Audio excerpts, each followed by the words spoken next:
a terceira mesa é composta pelo André Avelar, um trabalho Pandemia e Prática Psicanalítica. Depois, um trabalho da Ângela Coutinho, Psicanálise em Tempos de Pandemia.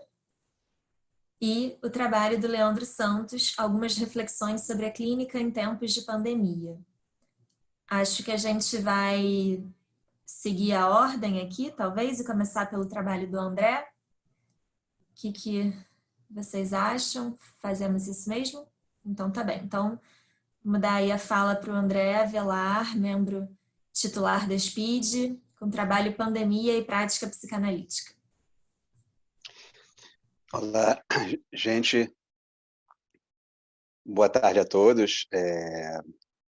Prazer estar aqui mais uma vez trocando ideias com vocês a respeito desse tema tão complexo que é o lugar do analista diante da pandemia. Primeiro, uma pergunta prática, técnica. Está todo mundo me ouvindo? Está tudo ok em relação, Carol? Está ótimo? Que bom. Bom, então, primeiro, assim, quero ressaltar o esforço da Ângela Coutinho, né, em relação a essa produção da revista e tudo que daí se produziu, né, a partir desses textos, desses artigos, né, que viraram, né, essa reflexão de hoje. E relendo o meu artigo e em relação a quando ele foi feito e já em relação ao que hoje, né, eu penso em relação ao desafio do analista em relação da prática psicanalítica em relação à pandemia, eu vejo alguns pontos importantes que eu já pensava antes e alguns pontos que eles me vieram, né, hoje, né, a se acrescentar aos desafios do analista em relação à problemática, né, da pandemia, né? Então, primeiro, recapitulando um pouquinho, né, o que eu já tinha colocado anteriormente, né, em outros espaços e até no próprio texto, para quem já teve a oportunidade de ler. Primeiro, a minha questão é de que eu penso que o lugar do analista ou o lugar da prática psicanalítica antes da pandemia não é alguma experiência que eu acho que a gente pode tratar, digamos, de imediato como uma experiência, digamos, boa ou ruim, ou melhor ou pior do que havia antes, do que se operava antes. Na verdade, eu acho que leva ao analista viver uma experiência completamente diferente, né, em relação à experiência da virtualidade, né, digital, e que o que eu já tinha pensado antes, né, sobre a experiência da pandemia de que, na verdade, a gente vai ter uma série de dificuldades, né, novas e de oportunidades novas, por exemplo, em relação a essa experiência de, ao mesmo tempo, de um choque, né, em relação a uma série de elementos que haviam no setting tradicional, que o analista e o analisando passaram a não ter mais essa oportunidade de usufruir daqueles elementos do setting tradicional, e uma série de outros elementos desse novo setting, desse novo terceiro, começaram a se operar, né, a partir dessa experiência. E acho que uma das minhas sensações é que, ao mesmo tempo que certas análises elas ficaram inviabilizadas, porque não houve oportunidade desse terceiro, desse par, poder se abrir a essa nova experiência, abrir a esse novo, esse novo enquadre. Isso é alguma coisa que absolutamente, né, natural, ou seja, alguma coisa não pôde se dar, esse par não pôde se abrir a essa experiência, enquanto há outros que puderam se abrir a essa experiência e novos elementos começaram a surgir.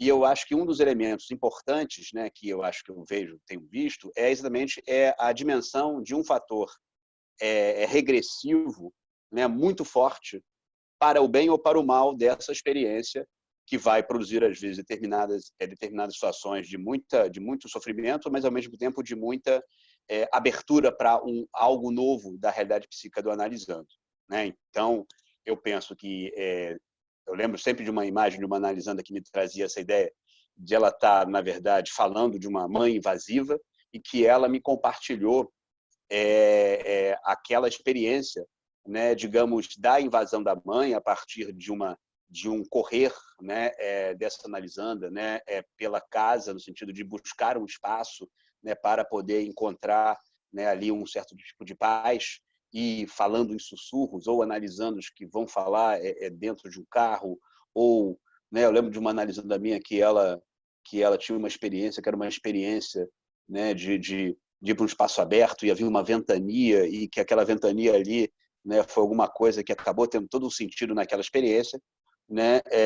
Ou seja, várias experiências novas, analisando, por exemplo, que esquecem do horário da sessão e de repente eles se veem ali completamente pegos de surpresa, sem esperar, né? Assim, alguma coisa que se dá naquele momento, né? E que é uma irrupção de alguma coisa completamente nova. Enfim, né? Várias situações novas, eu acho que elas vão me levar a pensar um pouquinho sobre, digamos, buscar elementos, referências teóricas que pudessem estar me ajudando a entender esse novo, né, que está acontecendo na experiência, né, da pandemia que o analista está tendo que lidar. Então, primeiro, houve uma experiência, né, de uma espécie, de minha impressão, de uma espécie de fragmentação, né, onde aí a fragmentação, tanto pelo social, pela ordem social, pelo caos que a ordem social, né, o tecido social, ele sofreu um caos, a vida do dia a dia. Então, há um trauma ligado à experiência, né, à experiência traumática da pandemia, e há um caos, né, na experiência transferencial, né, onde alguma coisa da ordem de uma regressão, da ordem de uma não integração, ela vai ser vivida, e às vezes alguma coisa desse processo, dessa desintegração, dessa não integração e dessa reintegração, é um processo que ele vai se dar nessa nova experiência, né, e inclusive a poder produzir novos saberes a respeito da realidade psíquica do paraanalítico.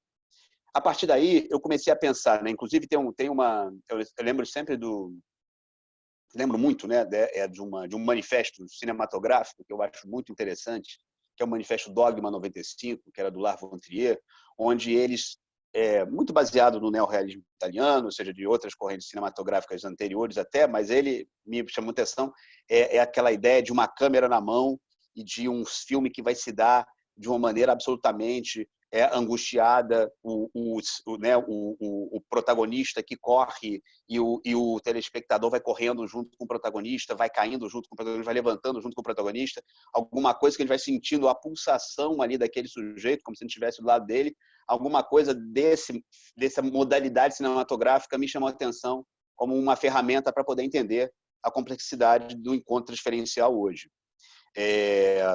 A partir daí, algumas ideias começaram a me ser muito importantes, né, de que a escuta, né, a escuta, digamos, a lógica da livre associação é uma lógica que eu acho que ela vai ter que ser ampliada, alargada, e acho que a ideia de uma escuta para um ato falho, escuta para um xiste, ou seja, a escuta tradicional para as produções freudianas do inconsciente, ela vai ter que dialogar com outras modalidades de escuta, né, na minha impressão, muito mais ligadas ao campo do não integrado. Aí eu não tenho como pensar na ideia da Reverie. Reverie é uma ideia fundamental de Ogden, né? Na verdade, a Reverie, Ogden, ele vai, para mim, dar um outro relevo à noção de Reverie, mas que a ideia de Reverie ela vem de Bion, né? É como exatamente a partir de todo um conjunto de reflexões que parte, né, de Melanie Klein, que depois parte de Bion, né? E antes de Bion, parte de Melanie Klein, parte de Winnicott, parte de Bion, até para que Ogden se aproprie. Ou seja, há um conjunto de pensadores da Reverie, e a Reverie, sobretudo, ela traz duas coisas que eu acho fundamentais para a clínica hoje, né? Que o Green vai, inclusive, André Green vai chamar a ideia da Reverie como uma ideia que seria a penumbra da livre associação, como se fosse o lado obscuro digamos, do método da livre associação. Né? É um lado obscuro, né? Digamos, mais sombrio, né? Mais enigmático da escuta. Inclusive, o Ogden fala uma ideia sobre a Reverie que eu acho fundamental, que ele vai dizer a bússola mais importante para o meu trabalho psicanalítico é a Reverie, e ele vai dizer que a Reverie seriam acontecimentos paradoxais, né? Uma espécie de ato de auscultar, ao invés de apenas um ato de escutar, ou seja, alguma coisa que vai me atravessando, uma série de sensações e devaneios vão me tomando, e esses devaneios vão ser inicialmente vividos pelo analista como se ele não estivesse sendo analista. E ele vai dizer que essa sensação dele não estar sendo analista é um mal-estar necessário para que ele possa entender a essência, né, digamos, do encontro transferencial. Eu gosto de usar o termo porosidade, né, para pensar a Reverie como uma abertura radical que ela vai se dar de modos enigmáticos, como atravessamentos estranhos, sensações estranhas, e eu acho que todos eles estão ancorados numa premissa fereziana, que é a premissa digamos, da metapsicologia do analista em sessão, que essa é uma expressão famosa do Ferenczi, quando ele pensa o texto sobre elasticidade, onde ele vai resumir a ideia desse auscultar como da metapsicologia do analista em sessão da seguinte forma, pelo menos é assim que eu traduzi: o que eu sinto enquanto escuto. O que eu sinto enquanto escuto vai ser uma outra modalidade de escuta, né? A Elia Borges, um tempo atrás, sobre essa questão da análise online, usou uma expressão que eu gostei, que é a espécie de uma ambiência, ou seja, muito mais do que uma escuta. Isso permitiria que o analista não ficasse, né, exaurido na experiência, né, complexa da análise online, né, da virtualidade. E, claro, aí, então, o que está em pauta aí, na verdade, é uma ampliação da noção de Reverie, e acho que junto com a noção de Reverie, que ela vem dessa tradição de todos esses autores, Ferenczi, Melanie Klein, né, Winnicott, né, Bion e por fim Ogden, eu acho que todos eles aludem a uma modalidade de escuta que tem a ver exatamente com a questão do pensar e uma certa conceituação do pensar. E aí vale a pena a gente pensar duas questões importantes, né?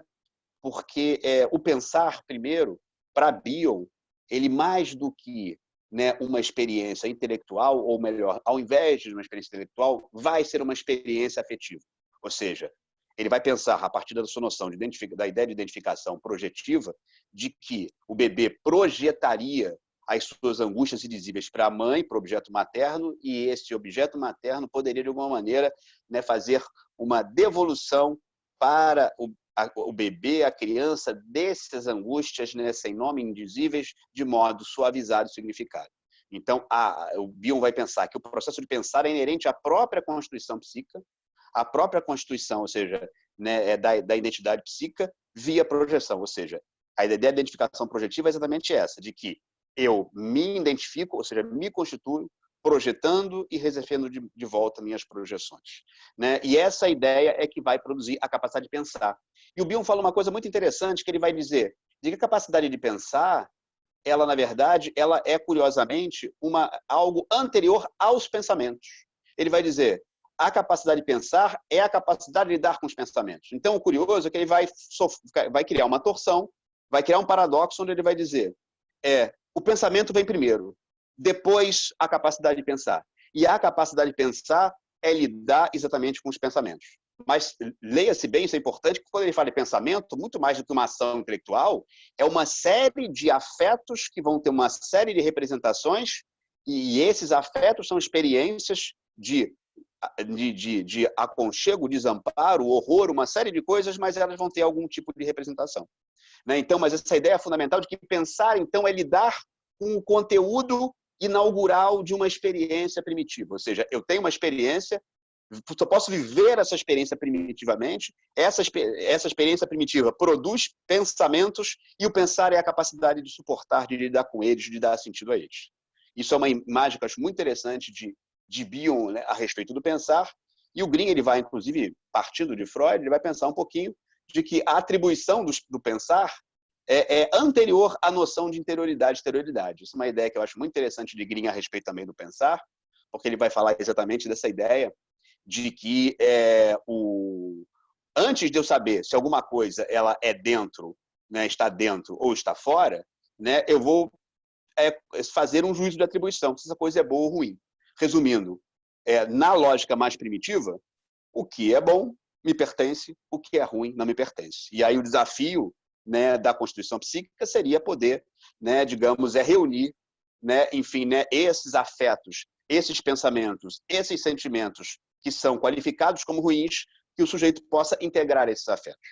Mas eu estou usando toda essa metáfora, né, enfim, né, da inauguração da capacidade, da inauguração da constituição psíquica, né, da capacidade de pensar uma experiência afetiva que vai levar a uma constituição de representações fundamentais para a constituição psíquica como alguma coisa fundamental para a gente poder pensar, né, hoje a experiência da análise. Né? A experiência da análise hoje, ela me passa por uma experiência radical de não integração e é papel do analista hoje poder emprestar a sua capacidade, né, psíquica para que o analisando possa integrar os afetos que ele não consegue abrigar em si. Né? E uma questão que hoje tem me atravessado muito, aí eu já estou colocando um elemento novo, de que não está no meu artigo, mas que eu penso atualmente, é de que ainda, né, me pego muitas vezes no atender, tentando buscar algum tipo de sequência discursiva do analisando, onde ele está ali falando uma certa narrativa, só que um dos fenômenos, eu acho que complicados atualmente, é que, claro que colegas meus vão ver isso, né, por uma série de razões, de maneira mais frequente ou menos frequente, é de que há o congelamento da experiência analítica. Então, eu, na minha experiência, apesar de várias tentativas, eu sinto a internet engarrafada, é um dos problemas nesse momento, o WhatsApp engarrafado. Né, já conversei com pessoas que fizeram de todos os recursos tecnológicos para poder, né, não ter esse tipo de experiência e ainda assim ao congelamento. E aí eu me peguei várias vezes me frustrando com a experiência de congelamento, porque alguma coisa daquela narrativa se perdia, alguma coisa eu não conseguia estar mantendo e de repente eu me peguei, né, tentando caminhar por uma outra via, uma via onde quase como se eu tivesse ali, digamos, aceitando uma ignorância de determinadas partes para uma compreensão de um todo que é tanto discursivo, um todo do que está em cena ali na experiência, ou seja, às vezes eu fico alguns segundos, né, enfim, né, tentando sentir alguma coisa, né, daquela experiência, mesmo com a imagem do analisando congelada, mesmo com a fala do analisando que não vem, e alguma coisa naquela experiência, inclusive às vezes eu me pego me olhando a minha própria imagem, né, naquele pequeno quadrado, de repente isso acontece também, porque a imagem que é mínima no WhatsApp, né, ela fica enorme na hora que a experiência congela, e aí eu vejo a minha própria expressão, e aquela própria expressão acaba sendo uma espécie de elemento da experiência de tentar captar o que está em jogo ali, e a minha própria feição já é alguma coisa que tem a ver com essa experiência transferencial, com essa experiência desse terceiro, enfim, que é uma experiência que realmente ela é muito mais pela ambientação, pela porosidade, pela abertura, pelo devaneio da Reverie, do que por uma escuta atenta à narrativa, ao que é falado, né? Enfim, né? Então, eu acho que isso acabou me ajudando a diminuir uma certa dose de sofrimento e ter uma compreensão muito mais global, digamos assim, muito mais uma gestalt da experiência, né? Uma visão do todo da experiência, do que a busca por uma parte específica, né? Bom, gente, isso é uma primeira, né, digamos assim, né, imagem, uma primeira, digamos, ilustração da minha experiência hoje, e tentei, de uma maneira muito sucinta e muito resumida, tentar fazer um pouco, apresentar essas duas vertentes do que eu tenho pensado teoricamente a partir da experiência na clínica psicanalítica na pandemia e, ao mesmo tempo, qual o lugar do analista. E acho que o lugar do analista hoje, mais do que nunca, digamos, emprestar, né, uma capacidade, né, de psíquica para que se produza uma integração e para viver, para essa oferta seja mais consistente, ele vai ter que viver radicalmente a experiência da não integração, de alguma escuta para uma parte, uma análise que se dá pelo congelamento, uma análise que se dá pelaquela imagem que congela, pelaquela narrativa que é suspendida e alguma coisa se apreende mesmo assim. E esta capacidade de aprender no mesmo assim vai ser o que vai ter que ser oferecido ao analisando, inclusive para lidar com uma experiência, que eu acho uma experiência, não só a experiência das suas questões pessoais, que ele vai trazer análise, que já eram trazer antes, mas uma experiência que eu acho também da ordem da invasão, né? Que eu acho que há uma experiência na pandemia onde o analisando está preso, o analista está preso, os sujeitos estão presos, mas, ao mesmo tempo, há uma experiência de um excesso pela virtualidade digital que é absolutamente insuportável. E aí uma outra ideia que eu tenho pensado muito, que é a questão do negativo de André Green, que eu acho que é fundamental. Eu usei essa imagem outro dia para falar do negativo, que eu acho uma experiência importante, que é o insuportável da presença. Né? Então, a ideia do negativo, ela vai ser, na verdade, o valor da ausência, mas, ao mesmo tempo, ele vai pensar patologias do negativo, que é exatamente onde essa ausência não é possível. E eu acho que, na experiência da pandemia, na experiência atual, o que é vivido, muitas vezes, é uma experiência de exigência, de demanda, né, de invasão, inclusive e que isso é insuportável, e a gente pode pensar na ideia do negativo como uma falência dessa ausência, uma falência desse negativo potente, uma falência de um intervalo entre o que vem de fora e a falência desse ato, desse espaço, eu acho que é uma das características da pandemia hoje, né, digamos, da consequência psíquica da pandemia hoje. E aí, para completar, eu usei essa expressão outro dia numa aula, mas ficou muito forte para mim, que é daquela anedota do Bichinhos de Jardim, onde tem aí a Joaninha, que é um dos protagonistas de Bichinhos de Jardim, fica dizendo assim, nossa, mas agora é tanto home office, home office, home office, home office. Aí assim, mas tá office demais, mas não tem nenhum home. E eu achei a imagem perfeita de que é muito office, mas não tem nenhum home. O home como casa, o home como abrigo pessoal, o home como uma experiência de solidão, uma experiência de estar só consigo. Eu acho que a virtualidade, ela esgota, ela consome, ela exaure essa experiência de estar consigo mesmo. Né? Eu acho que essa é uma questão fundamental, que eu acho, inclusive, a diálogos que eu tenho feito com a filosofia, até para poder pensar um pouco por essa via também, que é uma imagem que eu pensei outro dia, né? Falei um tempo atrás, até numa live da Speed, que é, né, de que é a frase do Schopenhauer, que ele diz, né, de que quem não ama a solidão não ama a liberdade. Né? E essa experiência é fundamental, mas é uma ideia de que hoje a gente está preso, mas não está livre, porque a gente está esgotado e invadido. Então, esse é um tema que eu queria pensar também no trabalho clínico. Gente, é isso. Desculpe aí se eu pulei um pouquinho da hora, tá? Mas era essa imagem que eu queria estar compartilhando com vocês. Tomara que a gente possa trocar ideia daqui para frente sobre essas questões na discussão. Obrigado. Muito obrigada, André, pela ótima fala. Bom, vou passar a palavra agora, então, para a Ângela, que é membro titular da SPID, integrante da comissão editorial da revista, Trabalho e Psicanálise em Tempos de Pandemia. Boa tarde. Bom, eu tenho muitos agradecimentos a fazer e, ao mesmo tempo, pedir desculpas, né, pela abertura não ter sido possível, porque eu estava com uma internet impossível. Mas agora, felizmente, a internet ficou estável.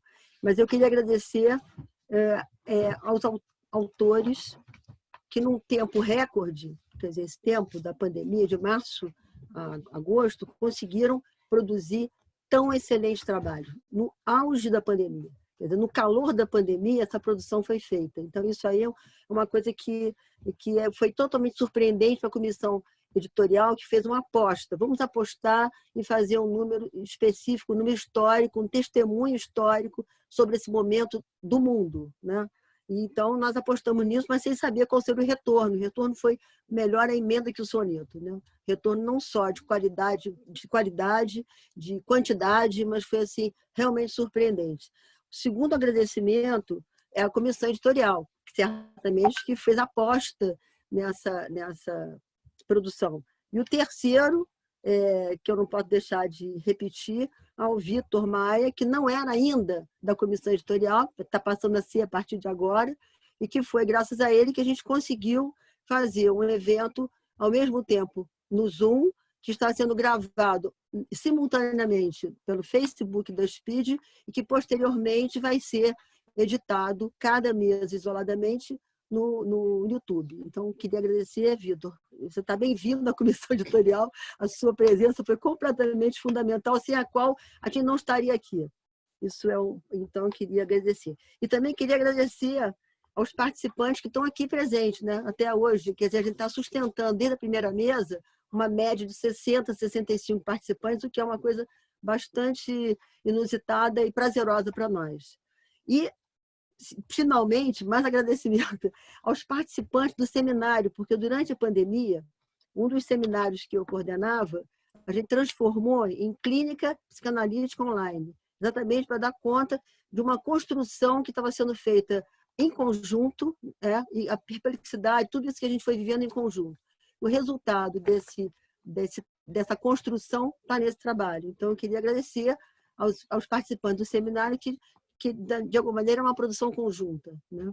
Então, eu chamei esse vírus de tsunami, quer dizer, pela metáfora que a tsunami me passa, né? Quer dizer, como uma coisa, uma avalanche, um tsunami que ninguém espera, que de repente toma tudo, leva tudo, fica tudo pelos ares, né?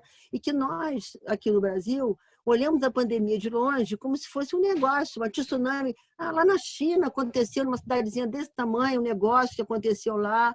Mas quando a gente, de repente, de uma semana para outra, chegou aqui, ninguém podia sair de casa, ninguém podia se mexer, o mundo todo se revirou e a gente se deu conta que ela chegou até nós. Se deu conta no susto, né? No susto, né? Então, todo mundo em casa, nada permaneceu como era. Então, isso aqui é como se o mundo tivesse parado, tivesse dado um tempo, né?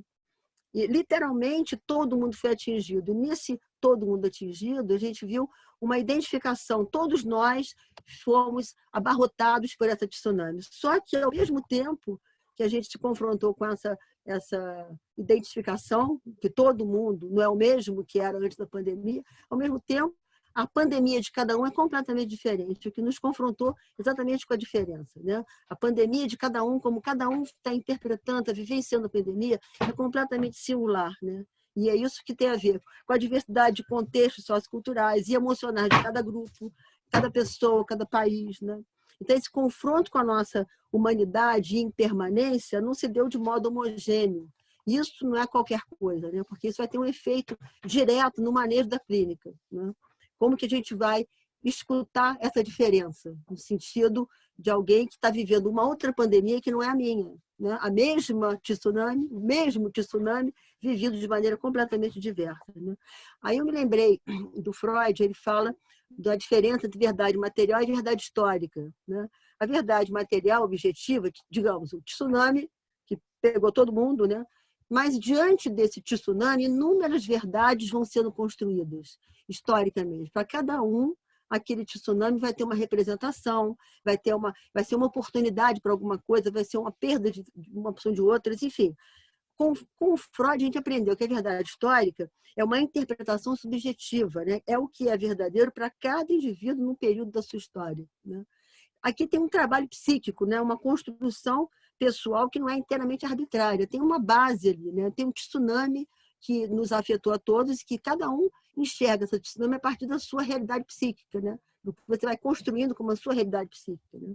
No processo analítico, isso aí nos serve como uma ilustração preciosa, né? Porque a gente não lida com o passado dos pacientes, a gente lida com o que o paciente, com o que analisando vai evocar desse seu passado, né? A realidade psíquica dele está presente e ela é construída a partir até do que ela vê do passado dela, do que ela foi construindo, né? Então, a verdade em si, a verdade material como objetiva, já era, né? Do mesmo jeito que o tsunami, como alguma coisa em si, já era também, né? É uma realidade irrecuperável, né? Então, é uma construção. Então, só temos diante desse tsunami uma construção mítica, né? Uma interpretação sempre subjetiva. Então, isso já vai começar a nos colocar diante do desafio, né? Como escutar a pandemia do outro para não confundir com a nossa, já que estamos diante do mesmo tsunami. Isso é um principal desafio.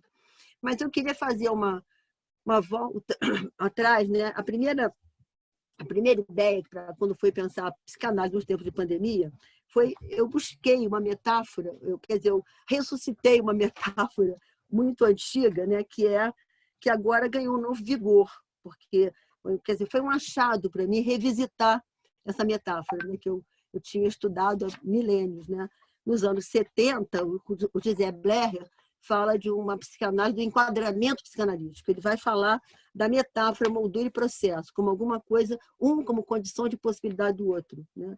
E essa metáfora da moldura e processo, ela foi repensada nos anos 80 pelo Ódio Vital Brasil, que foi um dos fundadores da SPID, né?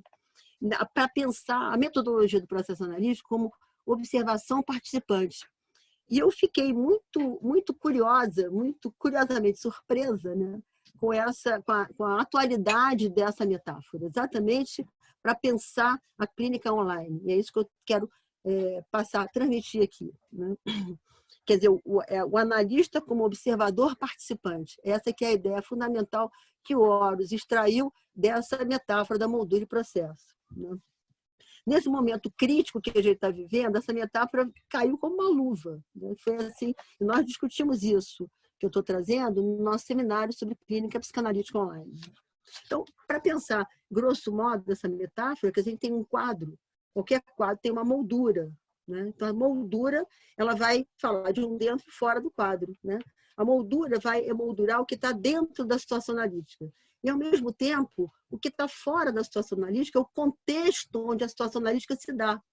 Então, vamos pensar num quadro, numa pintura, num quadro, que tem uma moldura que fala que o que está dentro do quadro, o que está fora é o contexto. Vamos ver, o contexto é esse momento crítico que a gente está vivendo, esse tsunami que tomou todo mundo, etc., né? E como é que a gente vai lidar com isso? Esse que está fora são os acontecimentos geográficos, históricos, tudo que nós o para-analista, analisando, não tem nenhuma ingerência sobre eles. É uma coisa que está nos acometendo. E a pandemia é um exemplo, não é só, ela ilustra bem, mas não é só isso. Quer dizer, em qualquer momento, o que está no entorno da situação analítica vai ser essa ideia que o tsunami vai nos ilustrar, quer dizer, o que está fora do nosso controle. São coisas que acontecem, é um desgoverno em todos os sentidos, é isso que vai nos colocar. Então, diante dessa metáfora, quer dizer, a gente pensa a situação analítica como uma situação, um sistema ternário, né? Ternário no sentido que tem uma moldura, que é o enquadramento, né? Por um lado, né? E tem o processo, por outro. O processo a gente pode chamar de processo, o diálogo analítico, uma interação comunicativa, uma estrutura vivencial, está no processo. A moldura vai enquadrar esse processo para dizer que aqui se trata de análise, não é de qualquer processo, é um processo analítico. O que vai falar que esse processo é analítico é justamente a moldura. E esse dispositivo vai ser condição de possibilidade para a análise tornar possível. Eu estou dando algumas linhas gerais dessa ideia, dessa metáfora, para depois tentar pensá-la na clínica psicanalítica online, que ela se enquadrou como uma luva, na minha opinião, né? Então, a moldura, quer dizer, como uma invariante, essa moldura, que a gente está vendo aqui, esse amarelinho aqui da minha fala, por exemplo, que faz o que eu estou falando, que está em torno, né? Ela constitui uma invariante. Como se fossem as invariantes do processo, estão aqui na moldura. O que é fixo, né? Originalmente, se colocava como fixo duas situações, o lugar do analista, por um lado, e os dados do contrato, por outro. Quer dizer, só horários, honorários, férias, etc. Há décadas atrás, as férias do analista, tinha até piada sobre isso, que era sempre fevereiro. Então, as férias do analista eram uma invariante, né? Todo mundo sabia que, tem até piada, em fevereiro os maluquinhos ficam à soltas, como se fosse uma coisa assim, que não tinha o contorno de uma análise, né? Mas então, hoje não existe isso. Então, os dados do contrato, seja lá isso que for, por exemplo, divã, uso do divã, para alguns analistas, o divã é uma invariante. Não tem análise se não tiver divã. Enquanto o paciente não deitar, não tem análise. Eu não sei como é que esses analistas estão se virando uma análise online, mas, enfim, isso é só uma... isso aí foi uma oportunidade que a Tsunami nos trouxe de não deixar pedra sobre pedra. Né? Tem que reinventar a psicanálise, querendo ou não. Tem que sair desse engessamento de um certo enquadre, né? Que, na verdade, não é nada necessário. Só que tem um lado da moldura que é completamente fundamental, que é uma invariante sem a qual não tem análise, que é o lugar do analista, mas não como lugar, no sentido poltrona, que vale, mas é uma função analítica. Se não tiver essa função, não tem análise. Essa função é uma invariante em relação a qualquer processo, né? Quer dizer, os dados do contrato, se é poltrona, divã, 3 vezes por semana, 2, uma, se é andando pelo parque, se é falando aqui no telefone, não me importa. São dados do contrato. Agora, a função analítica tem que estar presente, senão aquele encontro não se chama encontro analítico. É isso que eu estou tentando trazer assim, rapidamente para não ultrapassar o tempo. Bom, então, esse é um ponto. Acho que eu falei isso enquanto tempo eu já falei, mas enfim. Então, eu queria primeiro falar do que constitui essa função analítica. Não se reduz a isso, o nosso lugar, porque essa função analítica não é desencarnada. É uma função que é encarnada num sujeito, né, que tem id, ego, superego, tem narcisismo, tem tudo que tem direito. Mas eu estou falando primeiro do analista enquanto função, né, cuja presença é completamente essencial para uma análise acontecer. Né? É exatamente o analista funcionar como presença ausente, que é a condição para a escuta analítica. Quer dizer, ele tem que ser um suporte, essa função tem que funcionar como um suporte para acolher a realidade psíquica do analisando.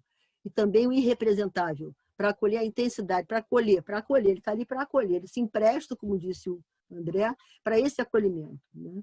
Nesse sentido é que a gente fala também que ele precisa dobrar as forças sobre si. As forças, que forças? A qualquer força que você teria para dividir, para dizer da sua dor, ou sei lá do que, você vai segurar a sua onda naquele lugar, né? Na função analítica. Você segura a sua onda para acolher o outro. Nesse sentido, é que o analista, nesse ponto, se faz silêncio. Né? Ele convida o analisando, com o suporte do próprio corpo do analista, a trazer o seu universo fantasmático, né? Na cena analítica. Né? Esse analista como função vai conduzir a análise, ele vai fazer valer a regra da associação livre, por um lado, e da atenção flutuante, por outro. Né? Essa atenção flutuante, de onde vai advir uma interpretação também flutuante, né? No sentido de que ela vai, a partir de uma atenção flutuante, ela vai primarizar o seu próprio processo psíquico e vai poder fazer intervenções que flutuam, né? Que não são geridas por uma lógica secundária verbal. Né? Então, é isso que seria esse lugar aonde você vai poder, o analista, nesse lugar, enquanto função, vai poder simbolizar o imaginário. O que é isso? É possibilitar a desconstrução de sentidos congelados. Né? É como se esse lugar é o lugar do não processo, da suspensão do diálogo. Mas veja bem, uma análise não se faz só com função. Primeiro porque o analista não é uma função, ou melhor, essa função não é desencarnada. Tem um sujeito aí que está em causa. Porque o analista, como função, ele causa o processo, ele vai ser causa de alguma coisa. Agora eu vou falar do outro lado, né? Porque o analista é como se fosse um ser duplo, né? Ele está dentro e fora, né? Ele está fora enquanto função, e está dentro enquanto analisando, no sentido dessa afetação mútua, né? Então, quando eu falo que ele não é desencarnado, é porque ele também está em causa, ele também tem que se perceber naquele processo. Né? Então, essa função vai ser exercida por um sujeito que está presente o tempo inteiro, presente. Né? É o contrário do não processo. Né? Funcionalística, não processo. O analista, no processo, é o sujeito que está ali para o que deve afetando e sendo afetado, afetando com o seu comportamento, não sendo outro, não sendo diferente do que era antes da afetação pelo outro. Né? Então, ele vai participar ativamente. Ele não é um suposto observador onisciente de fora, vendo o que está acontecendo. Não, ele está participando ativamente. Né? E aí a pergunta que fica é assim, como é que o analista, esse que está em causa, entra em cena? Né? Porque fora da cena a gente já viu, mas como é que ele entra em cena? Quer dizer, o processo em contraposição à moldura é puro movimento. É puro movimento. É puro vieracira. É uma coisa que está ali o tempo inteiro. É o que o Freud chama de comunicação de inconscientes. Como se os inconscientes estão ali conversando. Né? Como se fosse a realidade psíquica de cada um se afetando mutuamente. Né? E se afetar e ser afetado. Né? Ali tem uma estrutura vivencial. Aí tem um para-analista analisando. Uma estrutura dual. Simétrica, de afetar e ser afetado. Né? É como se fosse o campo transferencial em ação. Né? Nesse caso, é como se fosse o encontro das realidades psíquicas, né, de ambos os membros da díade. Né? Aqui a gente pode chamar que tem uma imaginarização do simbólico. Em que sentido é isso? Né? Quer dizer, como se fosse um encontro de sentidos congelados, dos sentidos que eu dou à minha existência, minha realidade psíquica, ao encontro da realidade psíquica do meu analisando. E nesse fogo cruzado vai incluir o corpo falante, né? O nosso corpo falante com seus gestos, com a sua tonalidade, né? Então, o analista vai afetar também por esse lado, vai ser afetado por esse lado também. É uma afetação que envolve o corpo e fala e tudo, né? Gestos, etc. Né? Então, aqui, mas a gente tinha falado antes da situação analítica como uma situação, como um sistema ternário. E, ao mesmo tempo, aqui no processo, como se houvesse um sistema dual, né? Como se fosse analista analisando afetação mútua. Né? Como é que a gente pode falar desse paradoxo? Né? Porque tem um paradoxo aí, nesse sentido que o analista ficou como ser duplo. Né? Seria paradoxal o lugar do analista, né? No sentido de que, ao mesmo tempo, essa presença ausente causa, por um lado, e está em causa, por outro. Né? Por isso a gente fala que o método analítico é de observação participante. Né? E o analista, para ele ser capaz de fazer esse jogo de estar dentro e fora, ele precisa ter como legado da sua análise essa capacidade de estar dentro e fora, que é o que a gente aprende na nossa análise. Quando a gente está como analista da nossa experiência de análise, a gente está em análise, a gente começa a se dar conta do que a gente está vivendo no processo, não é isso que acontece nas nossas análises? Então, é como se a gente levasse isso, essa estrutura da situação analítica, nossa, análise pessoal do analista, para a nossa condição de analista. Então, eu vou escutar-me naquele processo. Eu vou estar o tempo todo em causa e, ao mesmo tempo, causando. Né? Então, ele é então, isso que a gente chama de uma dissociação instrumental. É preciso que haja uma dissociação instrumental minha em relação a mim mesmo, para eu poder ser afetado livremente, não me projetando, não me defendendo dessa afetação e, ao mesmo tempo, sendo capaz de me dar conta da afetação, que implica numa dissociação instrumental. Né? Então, nesse sentido é que ele fica dentro e fora. Né? Agora, o Lacan vai dizer que não tem análise que nos vacine contra a transferência, mas não nessa palavra, ele não gosta desse termo, porque não é uma transferência que você vive só como reação à transferência analisando, mas é uma transferência mútua. Né? Você vem com o seu universo fantasmático, e é isso que afeta e é afetado. Então, ele vai falar, e eu concordo, né, que há uma transferência também do lado do analista. E aí ele fala assim, mas tudo bem, tem esse afetar e ser afetado por um lado, e ele podendo fazer uma dissociação instrumental vai poder exercer a função analítica. Né? E como é que uma coisa vai lidar com a outra? Aí o Lacan vai responder, e tudo que eu estou falando não tem a ver com o Lacan, mas ele me ajudou a pensar algumas coisas. Por exemplo, ele nunca jamais usaria essa diferença de modelo e processo, uma coisa que não é lacaniana. Mas ele fala do desejo do analista, e isso eu uso, né, nessa possibilidade de você poder viver essa dupla afetação. Por um lado, você ser causa de uma situação, estar em causa, né, e ao mesmo tempo causar. Né? Então, quer dizer, é como se nessa afetação mútua, os desejos que estão em causa são os humanos, desejos humanos, de estrangular alguém, de ficar passando a mão na cabeça, o que quer que seja que alguém nos inspire, né? Seria os desejos ali em causa, né? Dos humanos. Né? Só que, enquanto isso acontece, não tem análise possível. Né? A análise só vai ser possível se tiver um desejo mais forte que esses que estão em jogo na afetação mútua, que é o desejo do analista. Né? De fazer a análise avançar. Aí que entra em jogo o analista como função, né? Tornando possível o que seria a escuta analítica. Né? Nesse sentido, é que a experiência analítica ela vai ser referida ao analista função e dois analisandos que estão lá nessa afetação mútua. O analisando propriamente dito e o analista enquanto analisando da sua própria experiência. Então, isso aí eu fiz uma prévia rápida dessa conceituação, que não tem nada a ver com pandemia, mas ela cabe como uma luva na pandemia. De que maneira, né? Como é que ela cabe como uma luva? Porque quando todo mundo é afetado, todos os analistas foram afetados pelo tsunami, né? Todo mundo foi sacudido dos seus enquadramentos clássicos, seja eles quais foram, né? E, na verdade, quer dizer, se o atendimento online era uma possibilidade de atendimento que eventualmente acontecia, agora é uma coisa, condição sine qua non. Ou você faz assim ou não tem análise, pelo menos logo no início, quando a gente pensou nesses trabalhos. Né? Então, como é que a gente pode pensar uma base teórico-clínica para sustentar esse atendimento online? E nesse sentido é que eu vou fazer, usando esses elementos que eu trouxe para vocês de moldura e processo, para a gente poder pensar a clínica online. Né?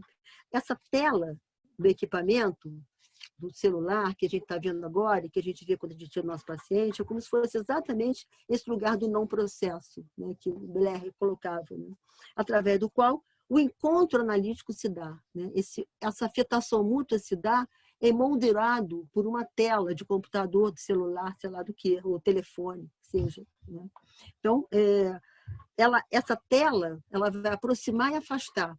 Ela possibilita um mergulho na intimidade do outro, como se fosse quase uma assistência domiciliar, e, ao mesmo tempo, ela impede uma invasão além de uma certa conta. Então, essa tela ela vai proteger também uma certa intimidade. Então, ela distancia, é como se fosse um anteparo, né, que vai possibilitar o mergulho no campo transferencial, e essa afetação mútua, e, ao mesmo tempo, ela vai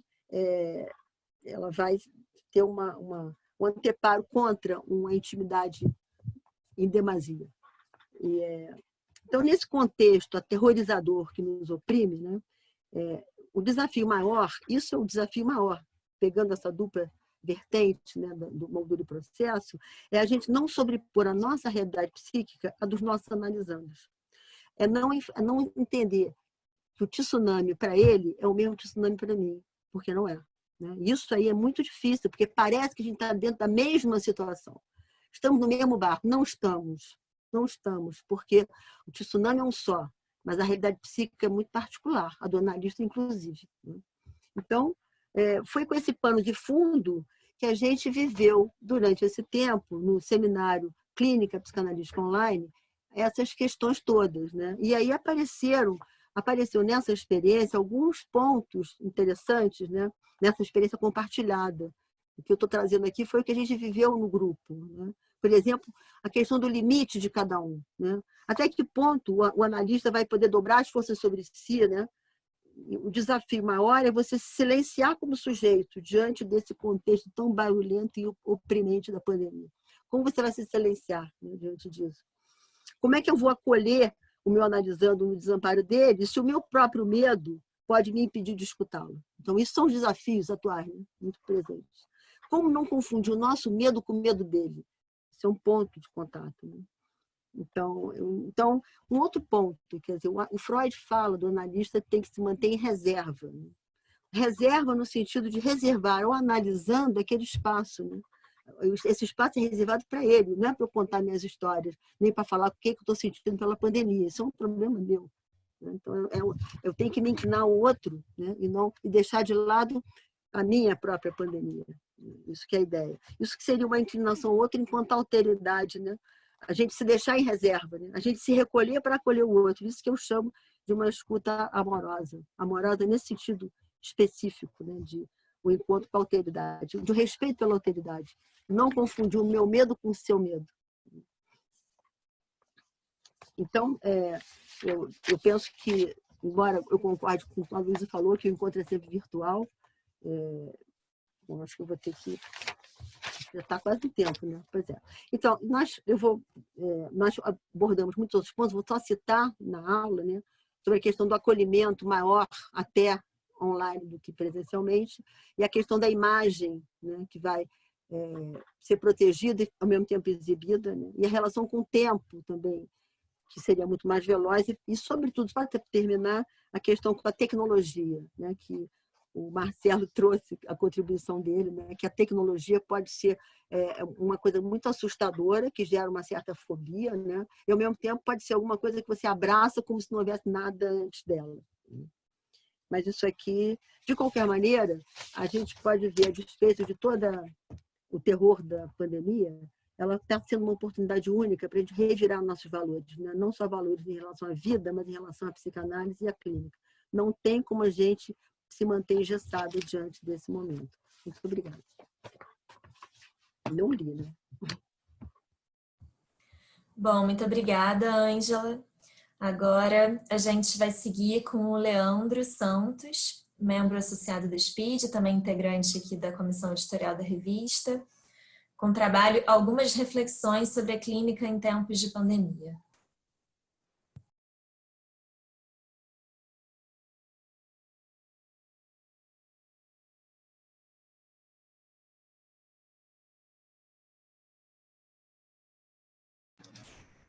Pronto, estava esperando alguém me deixar desmutado, né?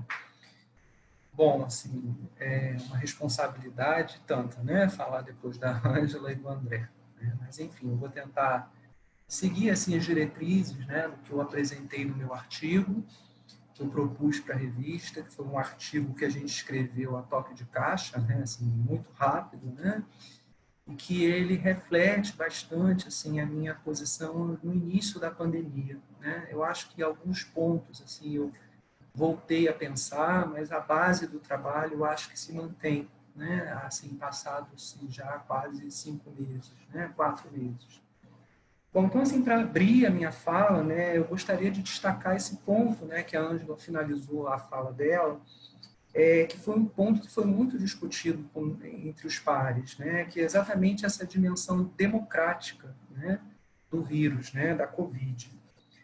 De modo que a disseminação desse vírus atingiu todo mundo, né, assim, sem distinção de classe, de cor ou de lugar, né, assim, analista e analisando, ou seja, os dois polos foram igualmente atingidos por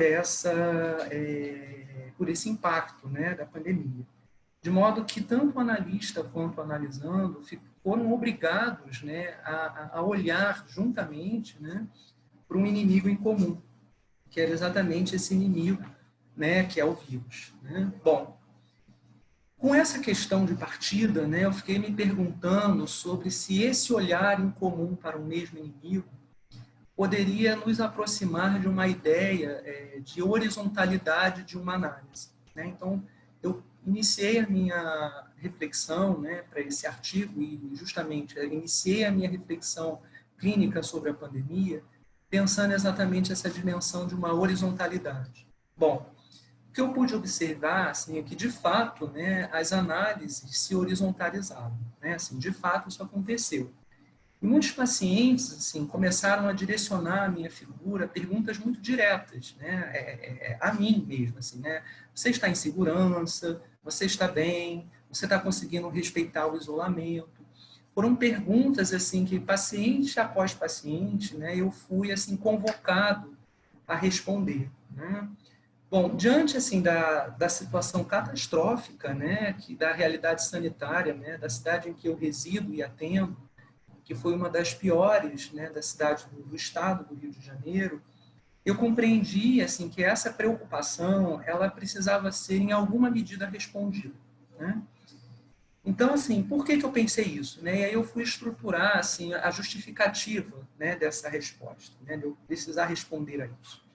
Porque eu imaginei, né, que alguma coisa da ordem de uma necessidade de asseguramento e resguardo da minha figura, né, e daquilo que a minha figura estava ali representando, se colocou em cena, né? Então, alguma coisa da minha constância, né, da minha existência, né, estava ali colocada, né?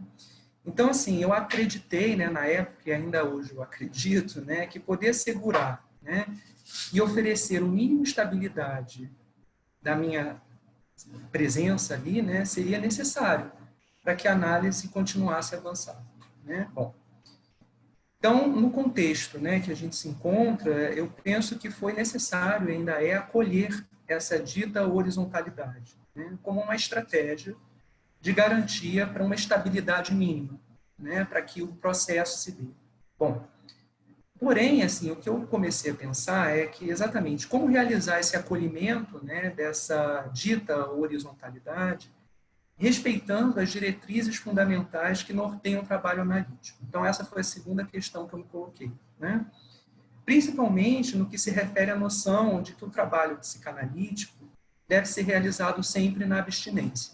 Então, essa ideia de acolher a horizontalidade e responder a algumas demandas, junto com a noção de que o Freud apresenta, né, de que a análise se dá em abstinência, foi uma questão, né, que eu me propus a pensar. Bom, para começar a responder essa questão, né, eu sinto ser muito oportuno assim, trazer para a discussão uma contribuição do Ferenczi, né, principalmente no que se refere à ideia profissional do analista, né, de que o analista ele precisa sempre trabalhar com a verdade, né? Então, eu acho que essa é uma questão assim que sustentava a minha postura de poder responder algumas demandas, né? Bom, então eu segui essa indicação, né, de que o analista precisa sempre se mostrar franco e verdadeiro diante de cada analisando que ele encontra, né?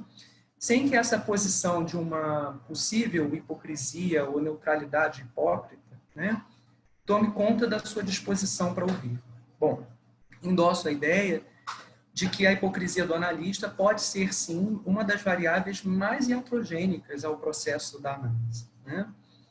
Por conta disso, né, eu me permiti acolher e trabalhar a ideia de que eu estou com os meus pacientes, né, fazendo ali uma referência à fala da Ângela, na mesma maré que eles, né, na maré do vírus, né? Mas, no entanto, tem uma diferença aí, né? Porque eu não deixo de lembrar que cada um desses personagens, né, assim, com os quais eu me encontro num encontro analítico, né, assim, a cena analítica, né, terá diante de si, cada um vai ter diante de si recursos diferentes e singulares, né, para atravessar essa onda, né, ou melhor, como a Ângela citou no trabalho, esse tsunami, né. Com isso, assim, eu consegui trabalhar a ideia de que essa dita horizontalidade, que se mostra oportuna e estratégica, não representa de forma alguma uma quebra da necessária simetria analítica, né, entre analista e analisando, né? Ou seja, no desenrolar de um processo de análise, né, no meu entendimento, horizontalidade e simetria não podem ser tomados como sinônimos, né? Acredito que a simetria entre analista e analisando deve se manter como um dos fundamentos da prática psicanalística, seja ela em tempos de pandemia ou não, né? Mas o que exatamente essa assimetria poderia nos fazer pensar, né? Bom, em primeiro lugar, né, eu acredito que a função analítica ela tem um papel específico, né? A Ângela agora há pouco falou da função do analista, né? Que no meu entendimento não é simétrico no interior daquilo que a gente está entendendo aqui do processo analítico, né? Da análise. E para assim, sustentar essa posição, eu recorri ao Laplanche, né, que nos diz que vai caber ao analista velar pelo respeito, né, às regras fundamentais da análise. De modo que a perspectiva do Laplanche nos aponta, né, que o analista é responsável pela garantia de 3 elementos fundamentais. Primeiro, a constância do enquadre. O segundo, a pilotagem do método. E o terceiro, a guarda do enigma e a provocação da transferência. Bom, sem que eu tenha a pretensão, né, de explorar, esgotar as contribuições do Laplanche aqui, eu vou encadear meu raciocínio na direção de que cabe ao analista, e não o analisando, a sustentação das regras fundamentais da psicanálise, né? Essa ideia de que o analista ele é o piloto do método, né? A sustentação da associação livre e da atenção flutuante, que são os elementos definidores, né, de uma análise, me parece ser a prerrogativa daquele que encarna a função de analista, né? Ou seja, o analisando ele pode tentar quebrar essas regras quantas vezes ele quiser, e aliás é esperado que ele tente quebrá-las. Mas ao analista cabe a função de resguardar, e no meu entendimento isso marca uma assimetria fundamental, né? Então, é só com respeito a essas duas regras que a análise se instala, né? Para mim, né, a valorização da fala, a constância dos tempos de sessões, a periodicidade dos encontros, o uso do divã ou não, da poltrona, a possibilidade de uma interpretação, de uma construção, só vai se justificar, né, se as regras fundamentais da análise estiverem resguardadas e garantidas. Sem o resguardo dessas regras, eu não acho possível uma análise estabelecida. Bom, então compreender o papel das variáveis que compõem o enquadre se torna uma tarefa fundamental para pensar a psicanálise em tempos de pandemia. Exatamente assim, por conta de ter sido estas variáveis, né, as que mais sofreram, né, com essa nova realidade.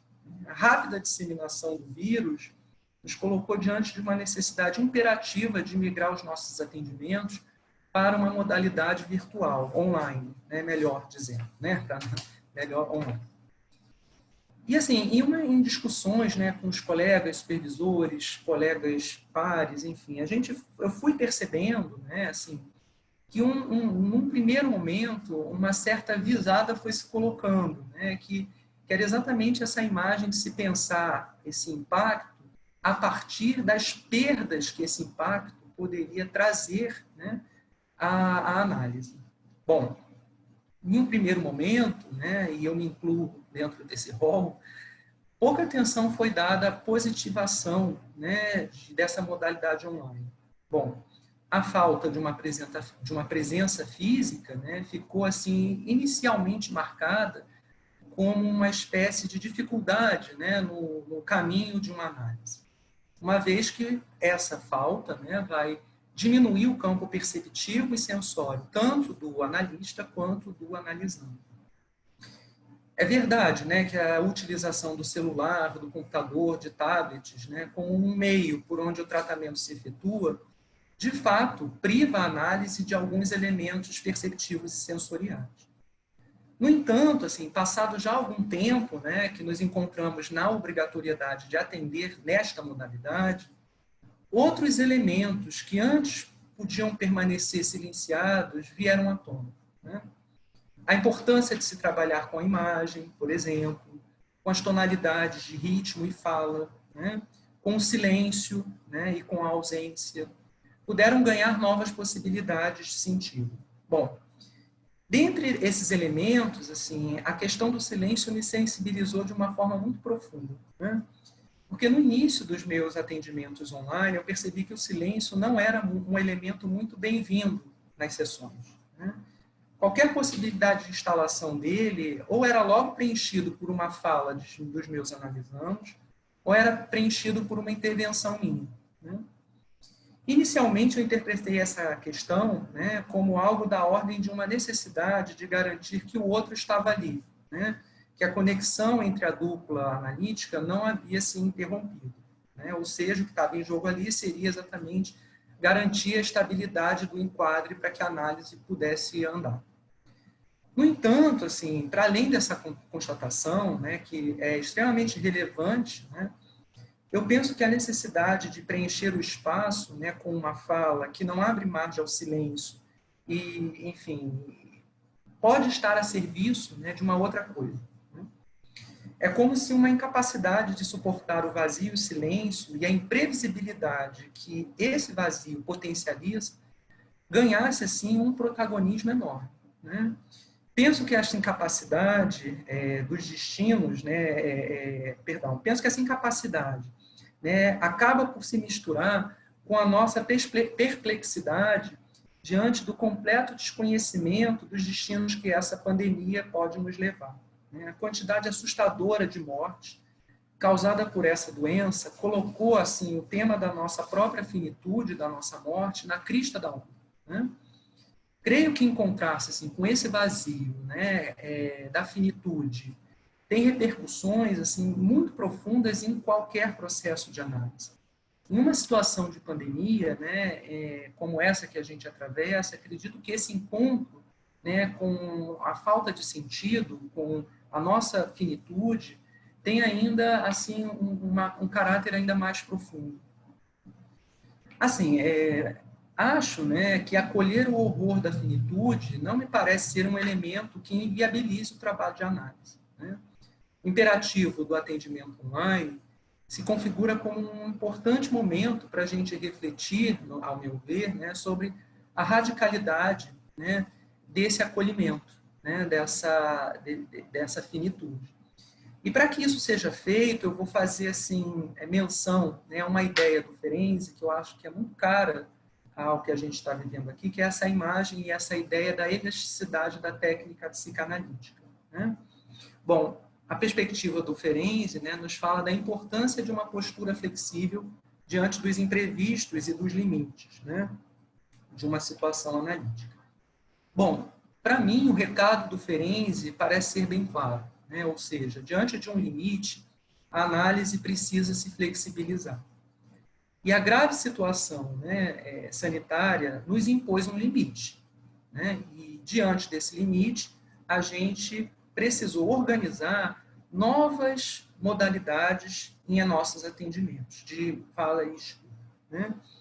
A pergunta assim, que eu comecei a me fazer é que se essa nova modalidade seria impeditiva de um processo genuíno de análise, né? Será que ele assim, atravessaria de uma forma muito profunda o resguardo, né, das regras fundamentais de associação livre e atenção flutuante? Bom, o momento atual não nos dá escolha, né? Todo o movimento psicanalítico foi obrigado a incorporar essa elasticidade na sua prática, né? De modo que nós nos encontramos diante de uma modalidade de fala-escuta que está atravessada por um enquadre diferente do que a gente estava habituado há muitos anos, né? Penso, né, que não podemos tratar essa questão assim, em termos qualitativos, no sentido de que o presencial é melhor, o virtual seria pior, né? No meu entendimento, colocado sobre esses termos, né, a questão fica severamente empobrecida, tornando impossível trabalhar aquilo que se apresenta no aqui e agora da situação analítica.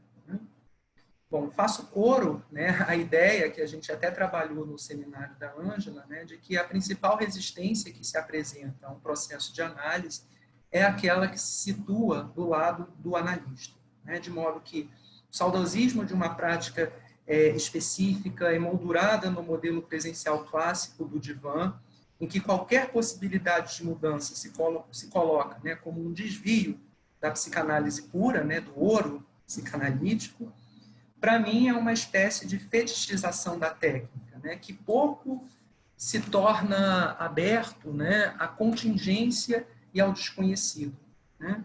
Se nos prendemos no modelo do enquadre único e fixo, corremos o risco de resistir ao encontro genuíno com a alteridade do outro, né?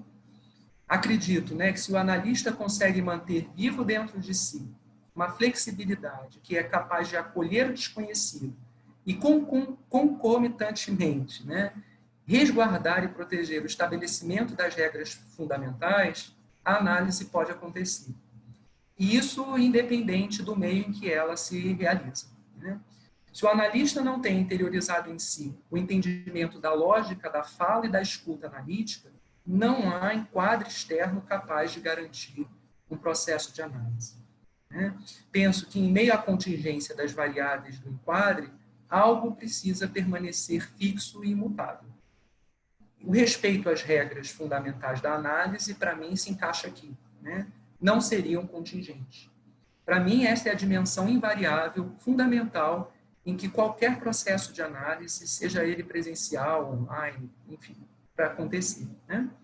Se ele puder ser resguardado na modalidade de atendimento online, não vejo motivos para desacreditarmos, né, a potência analítica neste estilo de encontro, né? Porém, né, isso não quer dizer que o meio onde a análise se desenrola seja sem importância. Não é isso que eu estou defendendo, né? Mas sim que ele é sempre relativo e contingente, né? E isso está longe de ser um problema, né? Muito longe.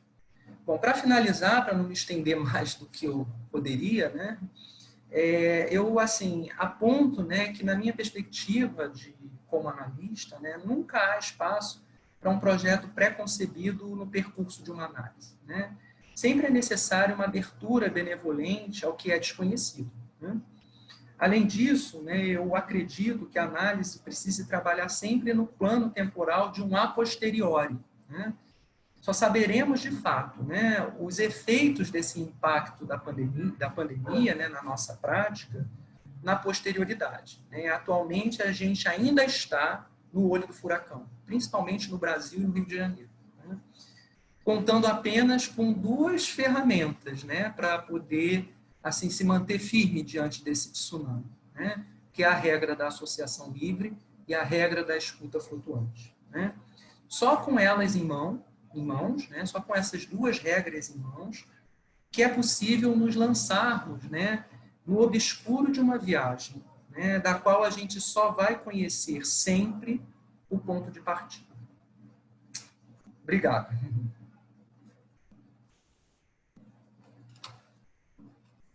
Obrigada, Leandro. Obrigada à mesa toda. Queria agora abrir para as perguntas. Alguém tem alguma pergunta?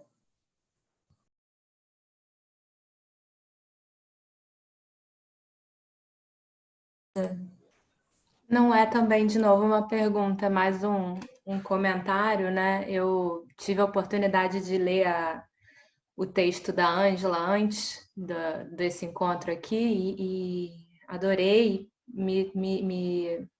se encaixou no que eu estava construindo também. Enfim, aí tem uma frase que ela colocou, um momento que ela fala ela está falando do observador participante, né, e do analista como função, né, e da coexistência dessas duas posições, né, e aí você usou um termo chamado, que você colocou de dissociação instrumental, e aí você falou logo em seguida que é um legado, eu gostei muito disso, um legado da análise pessoal.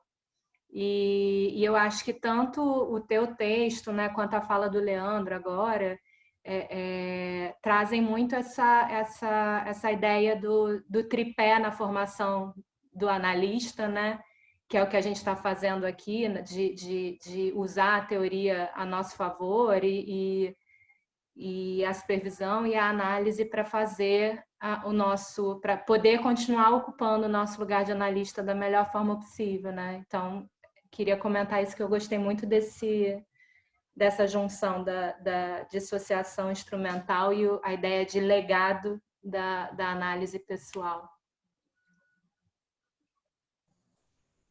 Bom, como é que a gente vai fazer? A gente vai recolher as outras questões ou já vamos falar alguma coisa melhor agora? aquela ideia do Leandro na outra mesa, da gente escutar as questões. Recolher. Fica, né? Melhor. Tá bem. Mais alguém tem alguma pergunta?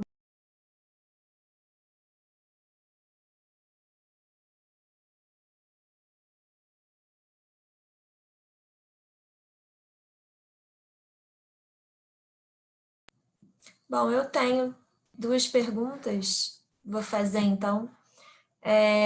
Uma para o André, que eu queria saber, André, como você pensa a Reverie nos diferentes formatos de atendimento clínico, né, psicanalítico nesse momento, assim, comparativamente, como fica a Reverie num atendimento por vídeo, com a questão da película, né, entre analista e analisando, num atendimento por voz, sem a imagem um do outro, e num atendimento presencial, né, onde tem ali a presença maciça dos dois corpos. Essa é uma pergunta. E para a Ângela, eu achei perfeita, né, a pontuação de que a gente não está no mesmo barco. Acho muito importante isso. Realmente a pandemia é uma para cada um. E como pode ser difícil para o analista abandonar a sua experiência tsunâmica na hora de escutar a experiência do analisando, né, que pode ser, inclusive, muito diferente da dele. Na verdade, nem acho que o analista teria que abandonar, não, né, essa experiência, mas... assim, enfim, como que no meio, né, de um período tão angustiante para todo mundo, o analista ficar tão aberto para a alteridade, né, para a experiência do outro. Achei interessante isso, né? Mais alguma, gente?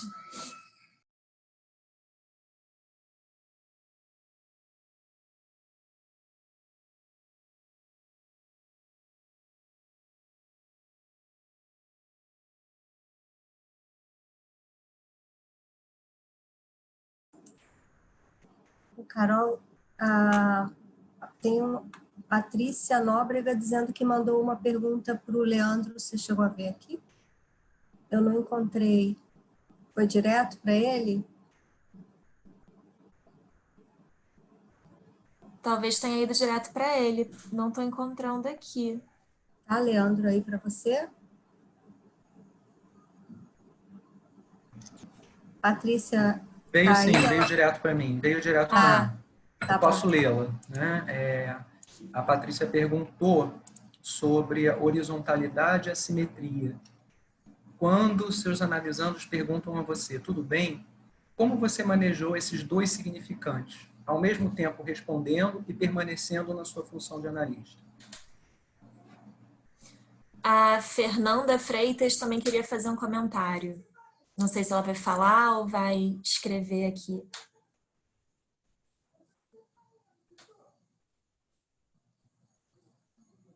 Quer falar? Tentar abrir o seu áudio. Aqui, ok. Pronto, agora abriu. É mais fácil falar.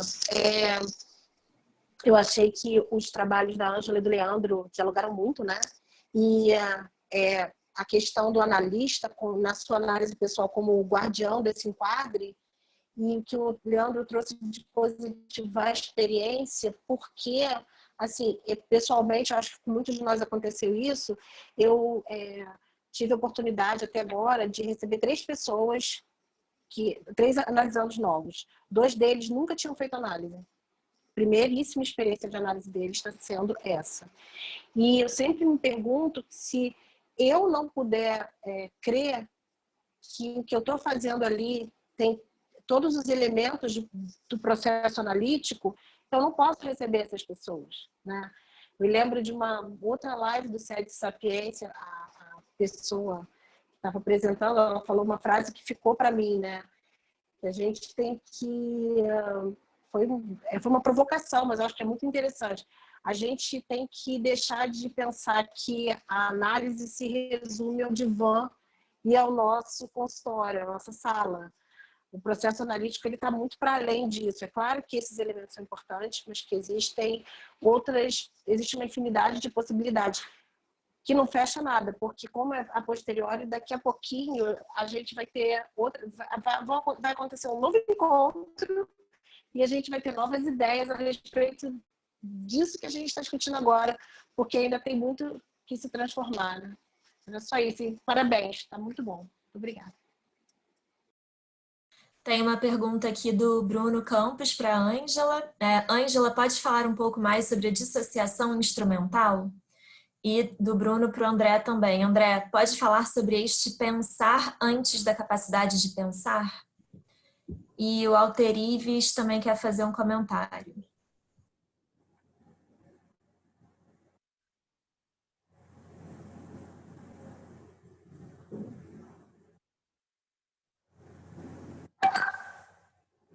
Pode falar, Alter Ives. Não, a Ângela você não fez uma pergunta primeiro a ela? Eu faço depois o comentário. É que está aqui do lado, eu faço depois. Responda, Ângela, por favor.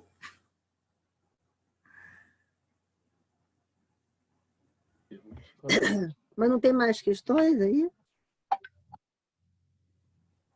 A gente está recolhendo as questões para depois eles responderem, né? Até onde eu vi, pelo menos aqui no chat, acho que a gente já falou todas. Ficaria, então, faltando o Alter Ives, pelo que eu estou entendendo. Tá bom. A minha questão é simples e direta. Como é que a gente pode se repensar nesse tempo de pandemia, tá? Dentro de uma problematização ética que implique todos dentro dessa instituição chamada SPID. E como a gente pode implementar essa ética na instituição, fazendo valer o espírito da SPID, que é o espírito pluralista.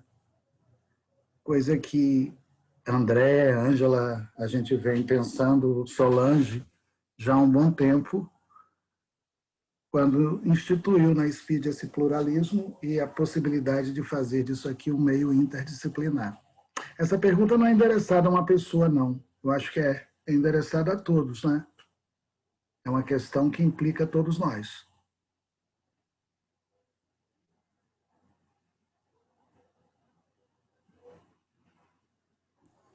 Bom, como é que vai ser, então, a ordem aí para as respostas?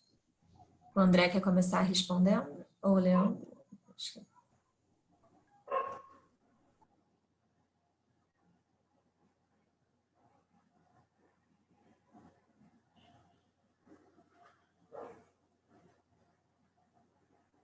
Eu posso começar, então, talvez, só para dar início, embora eu acho que até teve algumas perguntas que foram antes para a Ângela, mas aí eu já acho que a gente pode alterar essa ordem, né?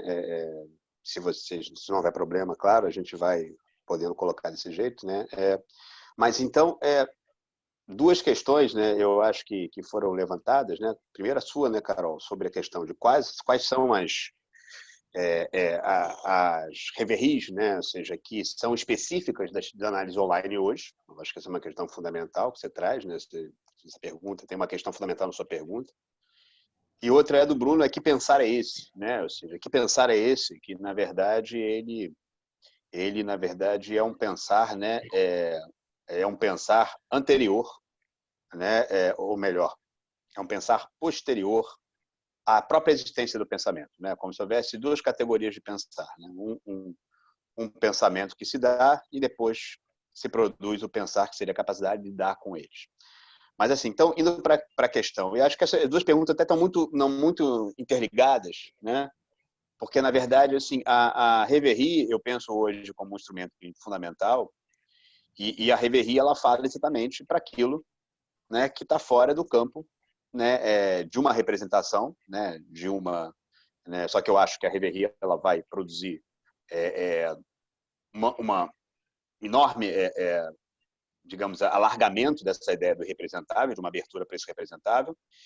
E não é à toa que todos os pensadores que vão trabalhar isso, eles vão trabalhar a partir da capacidade de pensar, e a capacidade de pensar, no fundo, tentando resumir ao máximo, seria lidar com as afetações da experiência originária de constituição, e isso não é alguma coisa localizada da constituição psíquica, isso vai acompanhar toda a vida. E eu acho que, por exemplo, a gente está lidando com afetos muito brutais diante da experiência da pandemia, e a gente está desenvolvendo uma capacidade de pensar para lidar com esses afetos. Estamos como bebês, de uma certa forma, né, lidando com o irrepresentável e com o transbordamento e tentando suavizar essas intensidades para poder criar algum tipo de narrativa para isso. E o analista vai ter que ser aquele, sim, que mesmo vivendo isso, né, vai ter que estar emprestando alguma coisa dessa ordem para que ele possa nomear. Agora, uma coisa que me chama a atenção,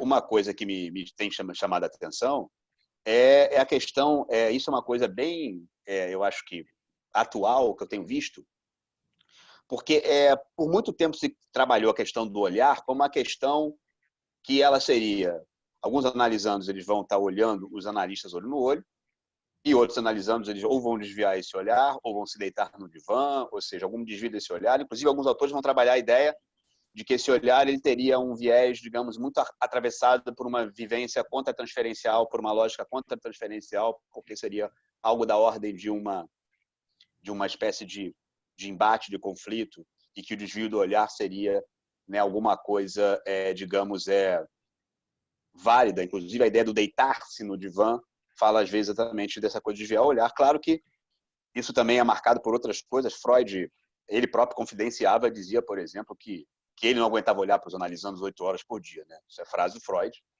que ele também propôs isso por uma dificuldade dele, Freud, de estar podendo lidar com esse olhar.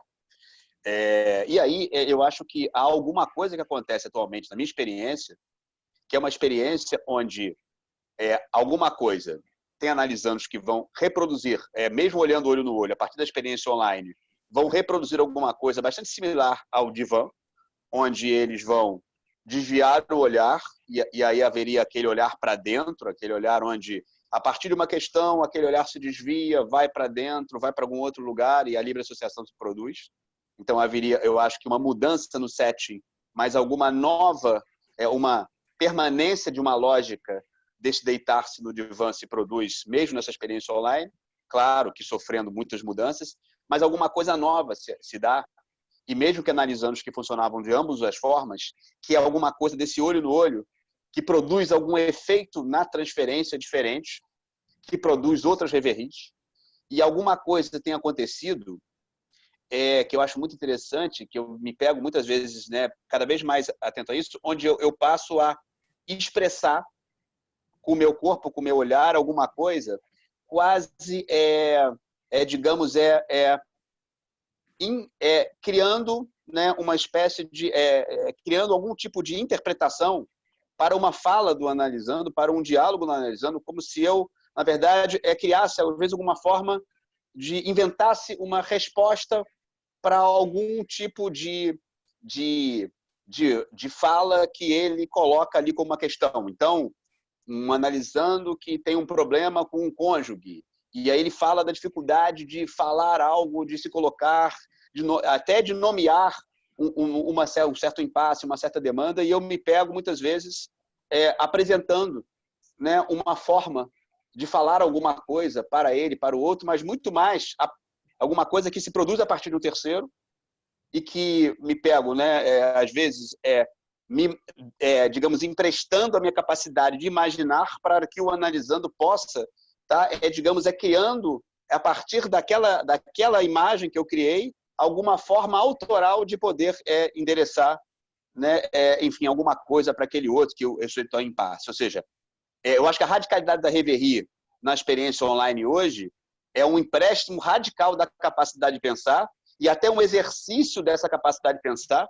Tem uma analisando que contou uma história que eu achei incrível, que ela falava toda uma questão de um não dito que ficou muito mais sofrido na pandemia, de um não conseguir falar, e aí eu me vi, de repente, falando alguma coisa por ela, digamos, ilustrando algum impasse que ela não conseguia sequer colocar em palavras, e ao mesmo tempo que aquilo ali, ela na verdade, entendeu que aquilo ali é apenas um colocar em cena, ela vai escolher o modo dela de colocar em cena e quando puder, mas o que me chamou a atenção foi de que aquilo ali fez como se aquilo ali fosse alguma coisa que, nessa experiência do olho no olho, fosse um material oferecido a ela para ela poder, digamos, criar um ensejo para algum tipo de impasse, né? Enfim, né? E claro, aí, nesse momento, a gente vai chegar nas limitações, né? Ela, inclusive, usou uma expressão que eu adorei, né? Que ela falou assim, para mim, né? Eu achei muito importante essa imagem criada, mas ela falou, mas eu ainda não tenho roupa para esse evento. Eu adorei a expressão dela, ainda usando um meme atual, não tenho roupa para esse evento. E aí essa ideia, não tenho roupa para esse evento, foi uma coisa muito interessante, porque a partir daí, de um empréstimo e de uma dramatização de algo que só no terceiro pode ser explicado, que é uma maneira de Reverie, ela pôde se lidar com algum tipo de impedimento, mas ela pôde criar alguma espécie de caminho, mesmo que seja um caminho para algum obstáculo, alguma coisa pode se dar. Então, é alguma coisa que, claro, né, isso seria um empréstimo de uma capacidade do analisando, do analista fantasiar e criar e imaginar, que às vezes, na experiência do online, ganhou uma outra radicalidade no meu olhar para o meu trajeto clínico, para a minha prática clínica cotidiana, né, atual. Então, isso é uma coisa que eu me peguei vivendo, fazendo, emprestando muito mais intensamente, né? Ou seja, falar sobre o outro, inventar diálogos, inventar cenas, quase que fosse uma espécie de colocar em cena, de dramatizar alguma coisa que pela Reverie se apresenta. Que, claro, que o importante é o a posteriori de como o analisando vai receber isso, se aquilo vai fazer algum sentido para ele, se aquilo pode ser, né, uma ferramenta para que ele possa, aí sim, digamos, construir alguma coisa a seu modo para lidar com impasses que o acometem, né? Então, eu acho que o olho no olho da relação transferencial hoje criou uma relação muito mais, digamos, intensa entre analisando um certo aspecto, mas eu acho que esse olhar ele não pode ser circunscrito à noção de embate, duelo, enfim, né, contra-transferência, como muitas vezes foi tratado, né, na temática do olhar, né, em muitos textos da literatura psicanalítica. Mais ou menos isso. Gente, só um comentário, então, antes de abrir para as próximas respostas. Só para a gente lembrar que já estamos dentro do horário da próxima mesa. Então, para algumas perguntas que foram feitas depois aqui, acho que, infelizmente, não vamos poder responder, tá? Desculpa, mas tem a hora aí para a próxima mesa. Vamos responder as que já foram feitas antes.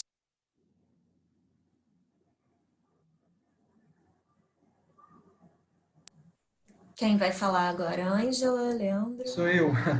Leandro. Eu vou tentar ser breve, né? Me foram propostas 3 questões, né?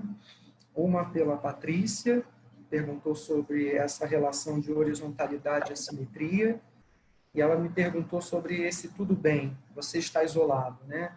Como responder a isso permanecendo na função analítica, né? Então, é óbvio, né, que quando um paciente me pergunta, né, você está isolado, isso pode abrir um nível, assim, uma possibilidade de associações, de interpretações imensas, né?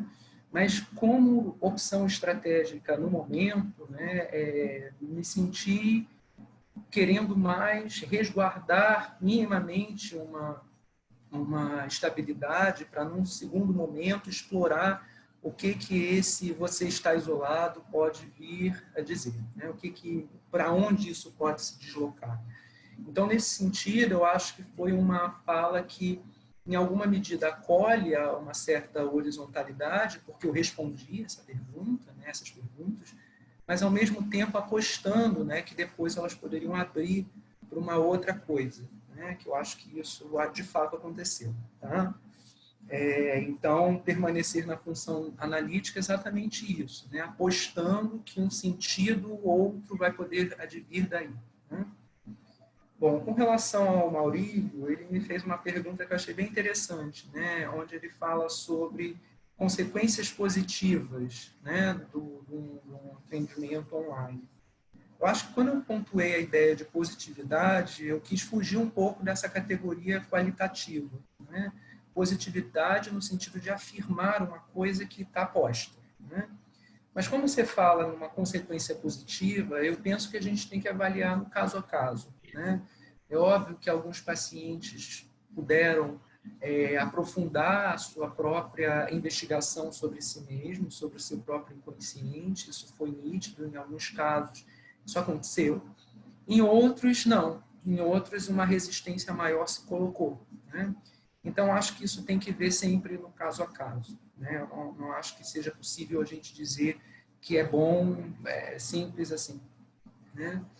Com relação à questão do Alter Ives, né, sobre essa coisa do pluralismo, eu acho que ele é condição, né, Alter Ives, assim, para a gente poder pensar um processo de formação em psicanálise em qualquer momento, né? Mas em um momento de pandemia, eu acho que isso se coloca como um elemento ainda mais imperativo, né? Porque eu gosto muito do exemplo que a Ângela dá, né, de falar de que a clínica é sempre maior que a teoria, né? Então, ela nunca vai dar conta de tudo, né? E eu acho que com o pluralismo, que não se confunde com o ecletismo, é bem importante a gente marcar isso, não é um pouquinho de cada teoria, não é isso, mas eu acho que é fundamental, né? Então, eu acho que é bem por aí mesmo o caminho, né? Ou seja, eu acho que o pluralismo de autores nos ajuda a pensar de uma forma clínica, como o André Green sinaliza, né, num livro em que o título é O Pensamento Clínico. Então, me parece que ter esses autores como companheiros assim, é uma ideia assim, de nos ajudar com a experiência deles, né, assim, com o que eles puderam transmitir a partir das produções teóricas, alguma coisa que possa nos ajudar, né, no sentido de que a gente possa fazer uso daquilo de uma forma autoral. Né? Eu penso que é por aí. Tá bom?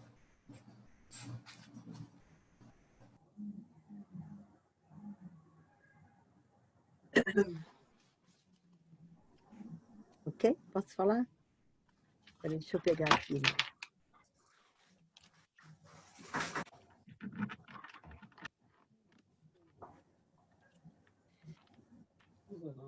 Claro. Uhum.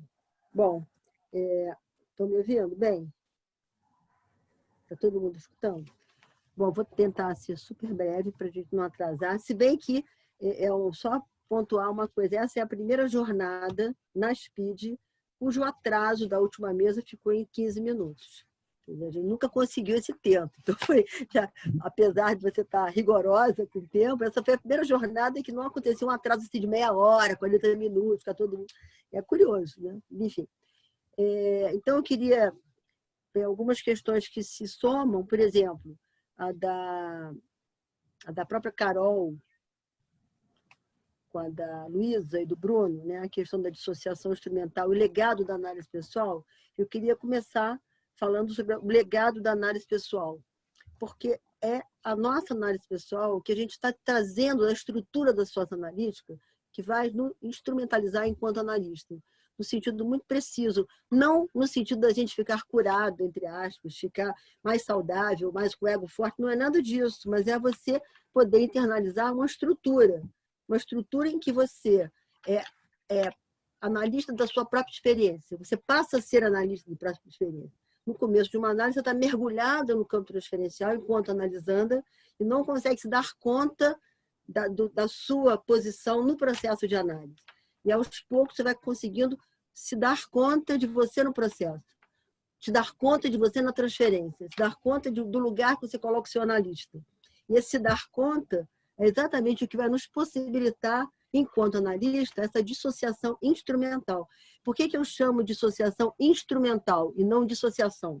Porque a gente sabe que a dissociação é uma defesa que implica em alguma coisa de ruptura de um lado com o outro, onde você não tem acesso de um lado ao outro, né? Quer dizer, é um fenômeno que ocorre quando você faz uma cisão entre um lado e o outro, seria a dissociação.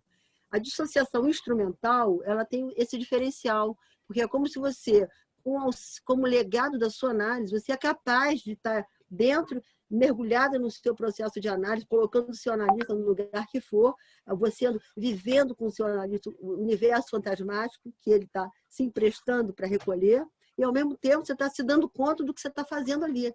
É exatamente isso que a gente leva para a nossa análise. Quer dizer, você, analista da sua experiência, não significa que você vai ser analista, mas você tem todas as condições para ficar nesse lugar de analista da própria experiência. Que é o que você vai reproduzir na análise dos analisandos. Você vai viver um processo de análise com eles, esse fogo cruzado, essa afetação mútua, e ao mesmo tempo vai ser capaz de se recolher e olhar o que está lá. Claro que o nosso analisando vai fazendo isso aos poucos, ele vai também conseguindo fazer isso. Mas a gente, supostamente, teria uma análise pessoal há mais tempo, enfim, do que o nosso analisando. Então, a gente é capaz de fazer esse entrar e sair mais a miúde, com mais facilidade do que o nosso analisando, em princípio. Claro que ele vai fazendo isso ao longo da análise. E aí ele se torna analista da própria experiência. E aí se dá isso aqui que eu entendo por dissociação instrumental.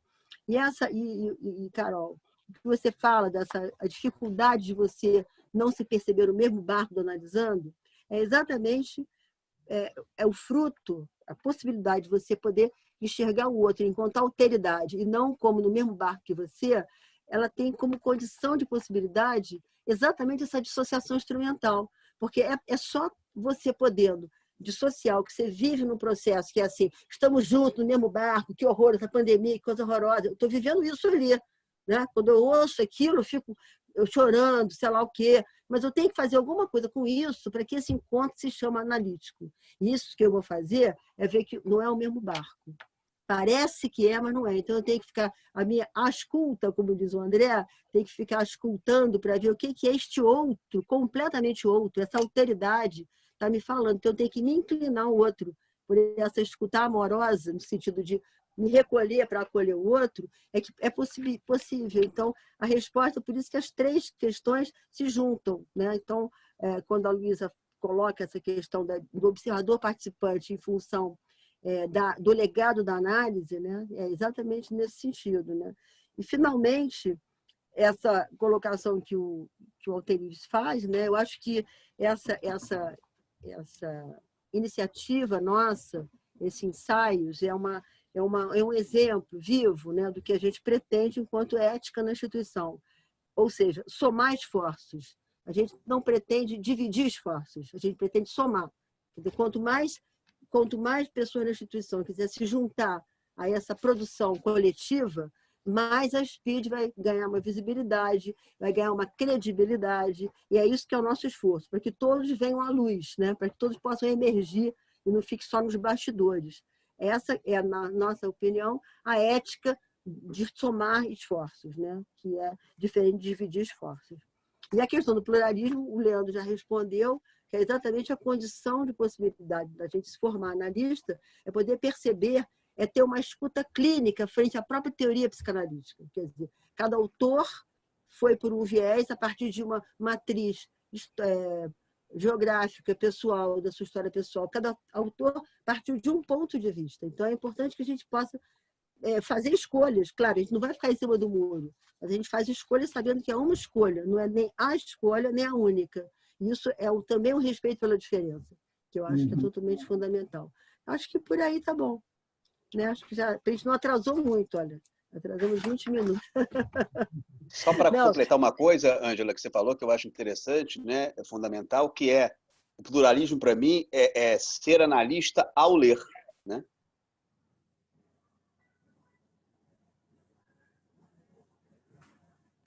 Bom, gente, muito obrigada, então, pela mesa maravilhosa. Vou passar agora para a próxima mesa, a última mesa da jornada de hoje, com a coordenação da Luísa.